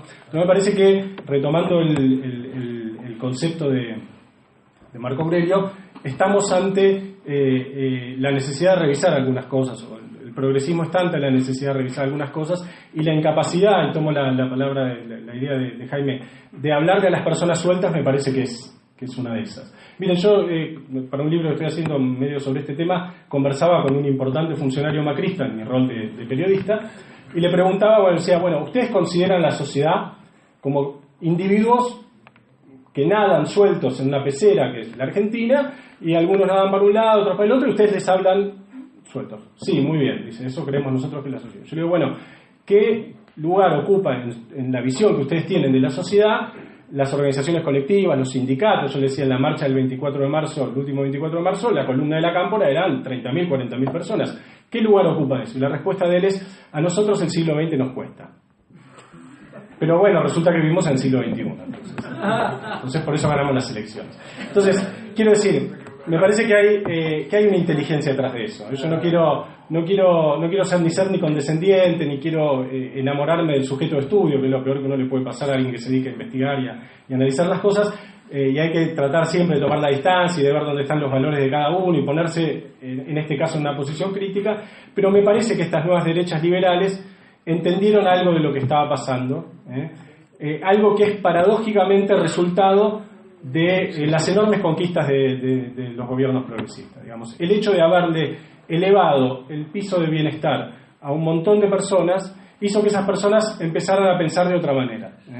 Y es lógico, como decía Jaime, que si a una persona le resolvieron el problema del agua potable hace 20 años, no siga votando a la concertación, no se siga sintiendo en la obligación de estar agradecido de por vida con su voto hacia esas conquistas. A veces pasan más rápido, la sensación es que ahora todo pasa un poco más rápido y que por ahí eso que ocurrió hace 5 o 10 años tiene una memoria histórica más corta que lo que podía tener el juguete de la Fundación Evita en los años 40, por usar otra metáfora. Entonces, y ahora sí termino con un comentario. Me parece que esto interpela, que esto habla de algo nuevo que está pasando en América Latina y que interpela también al progresismo. Y que si uno mira a los dos, los que trabajamos muchos años pensando en la realidad latinoamericana, siempre vimos dos polos, del ciclo progresista o del momento progresista, el momento de la izquierda de América Latina, que eran de algún modo Venezuela y Brasil. Por motivos diferentes, Brasil un poco por el enorme peso casi gravitatorio, la fuerza demográfica de Brasil, la fuerza de su economía y demás, pero también porque el PT había construido un modelo de llegar al poder y un modelo de gobierno que fue muy exitoso. A su modo Chávez también. Llegó al gobierno de otra manera, llegó casi como un paracaidista, en sentido literal y metafórico, llegó al gobierno de otra manera, gobernó de otra manera. Yo creo que la diferencia más clara entre estos dos modelos, entre el modelo, llamémoslo, chavista bolivariano y el modelo lulista, es que las repúblicas bolivarianas hicieron una reforma constitucional refundacionista apenas los presidentes llegaron al poder, y que ese fue el eje de sus campañas. Es el caso de Correa, es el caso de Evo y es el caso de Chávez. No es así el caso ni de Brasil, ni de Argentina, ni de Uruguay, ni de Chile, que por ahí va por un camino un poco diferente. Entonces me parece que estos dos modelos, el modelo chavista y el modelo lulista, que son los dos modelos que de algún modo orientaron la discusión política en América Latina, son dos modelos que están en crisis, por diferentes motivos, pero tanto Venezuela como Brasil están en crisis. Ahora, también hay una diferencia, ¿no? Que es que si uno mira en términos de continuidad, en los países bolivarianos la izquierda sigue en el poder. Es el caso de Venezuela con todos sus problemas, de Bolivia y de Ecuador. Uno podría decir, en términos de continuidad, no de resultados, Chávez le ganó a Lula. De continuidad, no de resultados, Chávez le ganó a Lula. Ahora, los dos modelos están en crisis, por diferentes motivos. Por diferentes motivos. Eso me parece que nos debería llevar a pensar que hay algo más general que está pasando en América Latina, y que el artículo de Marco Aurelio, cuando se pregunta por el sujeto de la transformación, el título que le cambiamos en el diploma, pero porque no entraba, básicamente, no entraba, si no lo hubiéramos puesto.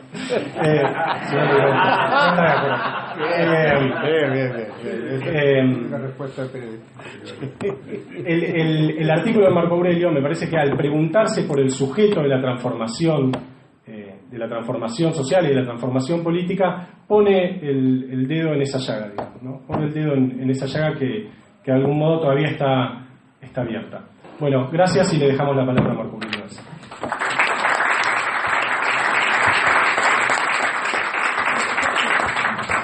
Bueno, yo voy a tratar de ser breve, les prometo. Creo que hubo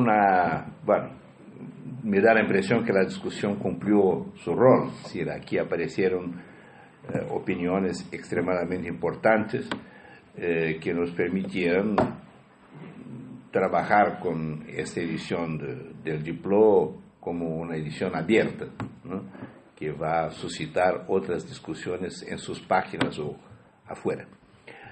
Yo quisiera tratar 2 o 3 cuestiones que fueron, que me parecieron más importantes sin desmedro de otras que aparecieron. En primer lugar, la cuestión de la incertidumbre. Nosotros estamos viviendo en el mundo hoy día, sin duda alguna, un periodo de enorme incertidumbre, ¿no? Ejemplos que yo estuve en un seminario en México en octubre del año pasado sobre las relaciones Estados Unidos-México.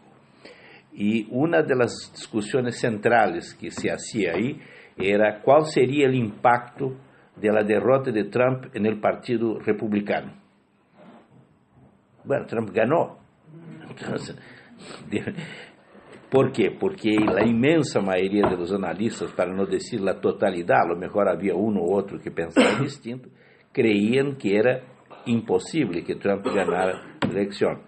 Brexit en Inglaterra, las oscilaciones que la campaña electoral francesa propició en un periodo de 4 meses, donde aparecían favoritos y desaparecían con una velocidad enorme. Entonces, nosotros estamos viviendo, sin duda alguna, 2 realidades que son interesantes de observar. Una, el acortamiento de los plazos históricos. Lo que antes tomaba 10, 15, 20 años, hoy día a veces toma 1 año, menos, ¿no? Eso tiene su importancia porque puede significar que las dificultades que el ciclo progresista está enfrentando no van necesariamente tomar 10 años más para que esa situación se arregle. Pero la cuestión de la incertidumbre yo creo que tiene una ventaja, además, de naturaleza intelectual. Las izquierdas en general trabajaban muchas veces con una certitud muy fuerte que era consecuencia, digamos, de la superioridad teórica que nosotros parecíamos tener, ¿no? Y nosotros no entendimos una cosa que otros sectores de izquierda sí lo entendieron, que la historia, aunque se haga en base a circunstancias previas, ¿no?, circunstancias que son económicas, sociales, políticas, culturales, es de cualquier manera una creación humana. Es de cualquier manera una creación humana. Y que la lucha de clases, tan fundamental como factor de cambio de la historia, no es un guión que está preparado desde el inicio y que las clases entran como actores que van a recitar ese guión. No. La lucha de clases es un proceso en el cual las clases se constituyen y construyen sus proyectos históricos. Eso tiene gran importancia para la historiografía, sí lo tiene, pero yo diría que tiene más importancia para la política, ¿no?, porque nos conduce a una humildad más grande y además a una vigilancia política e intelectual más importante. Segunda cuestión que me pareció interesante, que apareció acá, quiero tratarla muy rápidamente, así, que es el problema de la explicación de los cambios que nosotros tuvimos en el ciclo. Bueno, Jaime se preguntaba, bueno, ciclo, ¿qué ciclo? ¿Cuál es la identidad de ese ciclo? Y hay un intento, y él mismo lo mencionó, de reducir ese ciclo exclusivamente a condiciones internacionales favorables. Yo creo que eso es falso. Yo diría que lo más importante de ese ciclo fue que nosotros conseguimos aprovechar esas condiciones internacionales favorables, establecer una economía que en cierta medida se reveló estable, pero sobre todo realizar un proceso de inclusión social muy significativo. Muy significativo. No importa las consecuencias, no importa que sectores se hayan desgarrado de eso y hayan pensado que deben a Dios. Nosotros sabemos a quién se debe eso, ¿no? Y si ese problema de digamos, un desencuentro de las razones del cambio ocurrido en la región. Existen, vamos a analizarlo, pero no vamos a tirar en la basura una gran transformación que nosotros hicimos en nuestros países, en el mío, acá en Argentina y en otros países, en Chile y en muchos otros países, para no hablar en procesos mucho más significativos, yo creo, desde el punto de vista de su complejidad, como es el caso de Bolivia, que tendrá sus bemoles en un cierto momento, ¿no? Pero que de cualquier manera cambió completamente la realidad de este país, un virtual apartheid que existía allá y que se transformó.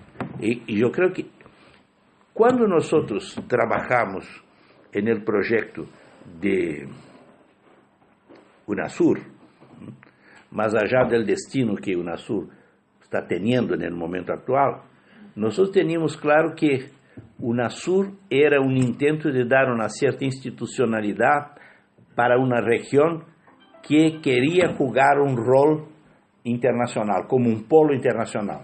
No se trataba de Brasil o de Brasil-Argentina unidos, tratar de buscar una presencia internacional, sino que se trataba concretamente de hacer con que a América del Sur pudiera tener esa presencia como un polo internacional, porque sería mucho más fuerte y porque tenía cartas de triunfo significativas.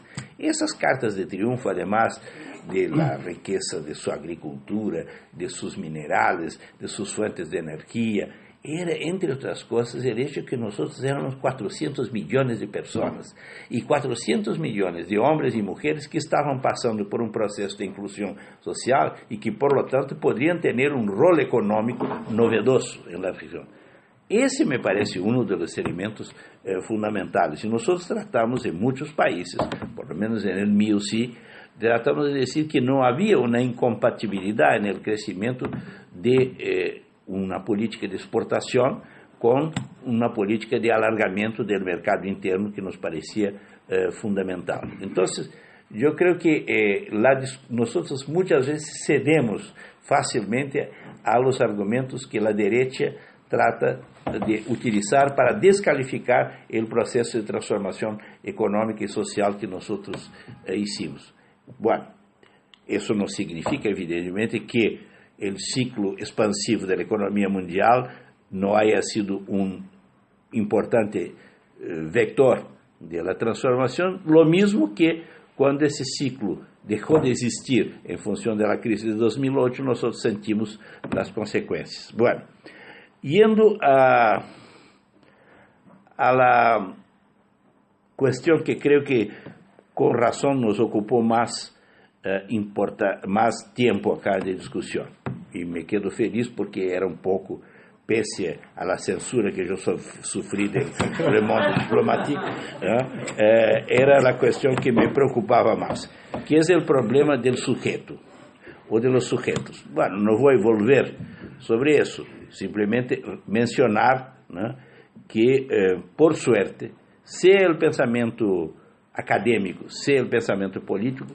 tuvo una evolución suficientemente amplia en América Latina para abandonar una idea de desconsiderar sectores que no correspondían concretamente a los manuales de marxismo-leninismo sobre la clase obrera.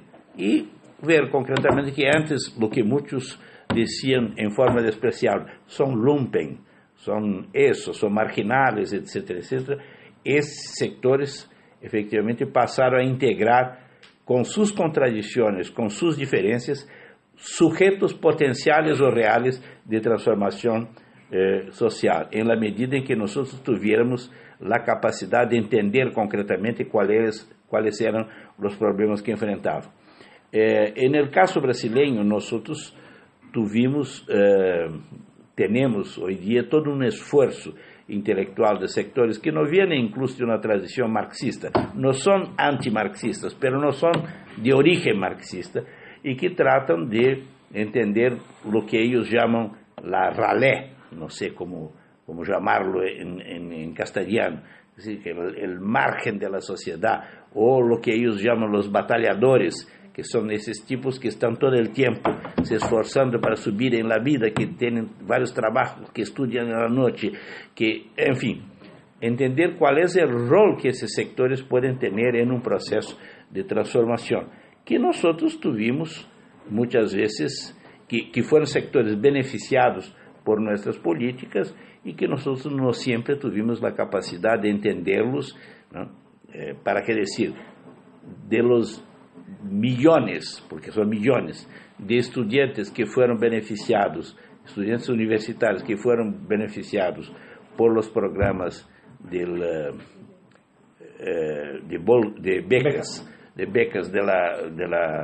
en escuelas privadas, además de aquellos de las universidades públicas, pero sobre todo de los de becas en escuelas privadas, nosotros sabíamos que había muchos que votaron en contra el PT, en contra la izquierda, etcétera, etcétera. No creo que nosotros debiéramos encararlo como ingratitud, aunque uno puede quedarse molesto, obvio, pero la molestia no es una buena compañía en la política, ¿no? Y esa noción de ingratitud es una pésima compañía. ¿Por qué? Porque eso significa que nosotros no fuimos capaces de diferenciarnos del populismo vulgar, que hacía de esas benesses concesiones y no trató de educar a la gente para mostrar que eso eran derechos que la gente debía tener. Entonces, una política social o políticas sociales tienen que partir del supuesto, ¿no?, que la sociedad no es hecha de personas. Quien creía que la sociedad era hecha de personas era la señora Margaret Thatcher. La sociedad es hecha de ciudadanos, de clases sociales, de grupos, de segmentos. El concepto no importa. Si no son buenos, tratemos de descubrir un buen concepto. Y que esos todos y todas, como se dice hoy día, ¿no?, que tienen derechos, ¿no?, tienen que ser atendidos en sus derechos. Esa es un poco lo que acerca la democracia política de la democracia económica y social. Y creo que las dos no pueden ser separadas. Esa es una gran invención que la socialdemocracia tuvo en fines del siglo XIX y que quizás nosotros no tuvimos la capacidad de dar continuidad, pero lo que es peor, que siquiera la socialdemocracia fue capaz de hacerlo también. Así que, por otra parte, creo que es justo observar o no que hay, digamos, una especie de un neoliberalismo popular, que sería una especie de saber espontáneo de la gente. Pero yo pregunto lo siguiente: hoy día se puede hablar de saber espontáneo, se puede pensar que las ideas nacen de la tierra como un tomate, ¿no? Yo trato un poquito de eso en mi texto, llamando la atención para una realidad que no existe más. En el comienzo del siglo pasado, nosotros teníamos una sociedad muy dividida, ¿no? Obreros eran obreros, burgueses eran burgueses y había las capas medias que estaban flotando ahí en el medio. Los obreros, sobre todo en los países desarrollados, ¿no?, capitalistas desarrollados, pero incluso en otros países. Yo pienso un poco lo que conozco de la historia social de Argentina del comienzo del siglo XX. Tenían fuertes instrumentos de identidad, incluso de identidad cultural. Tenían sus partidos, sus sindicatos, sus organizaciones, no siempre los mismos, muchas veces se peleaban mucho. Tenían sus clubes, sus teatros, sus revistas, sus hábitos culturales. Eso cualquier persona que haya estudiado un poquito la historia del movimiento obrero sabe. En Francia, una gran historiadora del movimiento comunista, que después se hizo una anticomunista, como muchas veces ocurre, ¿no?, hablaba concretamente que el Partido Comunista y sus sindicatos se constituían en una verdadera contrasociedad. Es decir, porque habían dos mundos separados. Eso acabó. Para lo bueno y para lo malo, ¿no? Acabó. Y entonces nosotros hoy día tenemos una sociedad que es mucho más integrada, una sociedad que es, como a muchos les encanta decir, globalizada, ¿no? Y no hay más Não há mais um mundo cultural obrero separado radicalmente do mundo cultural burguês. Eu me acuerdo de, uma vez, tratando de explicar essa questão para mis alunos na universidade, chamava a atenção para uma película brasileira chamada Eles Não Usam Black Tie. E essa película, que foi uma versão modernizada da peça de Guarnieri, começava com uma pareja de obreiros, ella uma obreira têxtil, ele metalúrgico, saliendo de um cine um domingo en la noche en la Avenida Paulista. Eu dije, essa visão é uma visão impensável 70 anos atrás, porque não se mesclavam.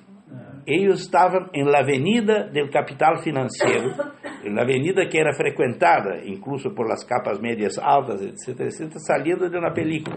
Ou, lo outro que nós podíamos plantear concretamente é que as novelas de La Globo são vistas em igual medida por el obrero de la fábrica e por el dueño de la fábrica. Então, já não estamos mais em uma sociedade dividida, em uma sociedade na qual há duas culturas distintas, sino que em uma sociedade na qual há uma mescla de cultura. E nós temos que chegar à conclusão que se isso é verdade desde o ponto de vista da constituição de uma visão de mundo em um sentido geral, é muito mais verdade desde o ponto de vista da informação cotidiana, a informação sobre a política, a informação sobre a economia. Então, todos os dias, nós, quando prendemos a rádio temprano na manhã, quando vemos os noticieiros, estamos recebendo classes de neoliberalismo todo o tempo. Isso é irrelevante. Se pode falar, então, solamente de um saber espontâneo, de um neoliberalismo que vem desde abaixo como tomate? Não. É complicado resolver esse problema, é complicadíssimo, e nós em Brasil lo sabemos mais que nadie, porque perdimos essa batalha quando tuvimos alguns instrumentos, não todos, mas alguns instrumentos para resolverlo. Então, a questão de los medios, a mim me parece uma questão que, sem dúvida alguma, tem relevância. Não quero reduzir a ela, porque creio que, digamos, a educação democrática da sociedade, não a doutrinação da sociedade hacia nuestras... Pero quando se habla de igualdade de oportunidades, eu creio que se deve plantear também igualdade de oportunidades de pensar. É decir, que a gente tenha efectivamente a possibilidade de pensar distinto e não de estar pensando em forma absolutamente homogênea, ¿no? E isso é o que ocorre hoje em dia, é uma das grandes invenções do capitalismo. O capitalismo nos hace pensar igual, nos hace vestir igual. Se vocês miram muitas vezes como se visten os pobres, os obreiros, é muito frequente que eles estejam se vestindo em uma espécie de degradê de la forma por la qual se visten los del piso de arriba, como se diz em Brasil, ¿no? Há uma película em la qual a muchacha que trabalha em uma gran revista de moda se ríe um pouco de la que está mal vestida, entre comillas, se ríe um pouco de certas sutilezas que se está discutindo. E a dueña lhe disse, pero você já mirou o que está vestindo? Isso aí é a terceira ou quarta subproduto de uma moda que foi lançada no ano passado, e que a lo mejor custava X e que para ela vai custar menos 4X. Se isso é verdade para a moda, isso é verdade também para uma série de outras questões. Bueno, eu não quero ser apocalíptico, se nós estamos vivendo em um mundo totalitário, porque isso é uma expressão, em certa medida, totalitária do controle que... ¿no? Pero sí creo que nós temos que movernos para enfrentar eso. Y creo que la mejor forma de enfrentarlo es la democracia. En el pasado, las izquierdas muchas veces hablaban de democracia burguesa, democracia proletaria, hasta que nosotros descubrimos que la democracia era democracia pura y simplemente, que podía haber hegemonía burguesa, y muchas veces lo que se llamaba democracia proletaria era bastante poco democrática, ¿no? Y nosotros teníamos que abrir mano de esas cuestiones. Bueno, yo quisiera agradecer mucho la presencia de todos ustedes acá. Es un honor poder estar en una mesa tan selecta como esta. Es además un honor que nosotros pudiéramos, los tres acá, poder participar de un evento organizado por Le Monde Diplomatique, que ha cumple y espero que va a continuar cumpliendo un rol muy importante en la aclaración de esa nueva realidad que vive el mundo. Le Monde Diplomatique, cuando surgió, era una revista, yo leí el primer editorial. En Francia. En Francia, sí. No estaba en edad de leer todavía el editorial, pero lo recuperé. Y era una revista, era un periódico destinado, sin duda alguna, hacia los diplomáticos, por eso se llama Le Monde Diplomatique. Y cometía algunos errores en su formulación. En primer lugar, decía que saliendo en Francia estaba muy bien porque París era la capital diplomática del mundo, no lo es más. Que saliendo en francés estaba muy bien porque el francés era la lengua diplomática del mundo, no lo es más. Pero además, y ahí viene la buena evolución del diario, que fue de tener la capacidad de salir, digamos, de ese cuadro exclusivamente diplomático e ir hacia la discusión de las grandes cuestiones del mundo de hoy día. Y creo que el Diplo tiene esa función, y muy bueno que lo tengamos en castellano y lo tengamos también en portugués, en mi caso, a 50 metros de mi residencia en São Paulo. Muchas gracias.